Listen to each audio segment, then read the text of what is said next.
আলাউদ্দিন, স্কাউন্ড্রেলটা আমার সমস্ত রেপুটেশনের 12টা বাজিয়ে দিচ্ছে। ওর মাইয়াটা যদি আমগো হাতে থাকতো তাইলে ডাইনে কইলে ডাইনে যাইতো, বামে কইলে বামে যাইতো, বুঝছস? ওকে, আপনারা?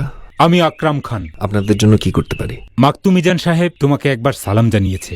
কিন্তু ওনার সাথে তো আমার কোনো প্রয়োজন নেই। প্রয়োজন তোমার না থাক, ওনার তো থাকতে পারে।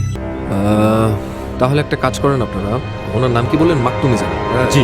ওনাকে আমার কাছে আসতে বলেন। How deer you! মাকতুমিজান সাহেব তোর সাথে দেখা করতে এখানে আসবে? না আসতে চাইলে নাই, দরকারটা ওনার, আমার না। ওই বেটা, কথাটা বুঝে গেলি না? না বুঝে গেলি? হ্যাঁ,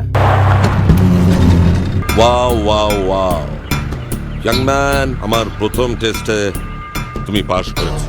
আপনি? মিজান, মাকতুমিজান। আপনার ভয়েস আমার পরিচিত। তোমার সঙ্গে পরিচিত হয়ে বেশ আনন্দিত হলাম। বাট ট্রাস্ট মি, আমার একদমই ভালো লাগছে না।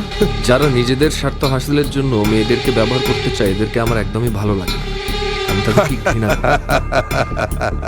ওটা ছিল তোমার প্রথম টেস্ট।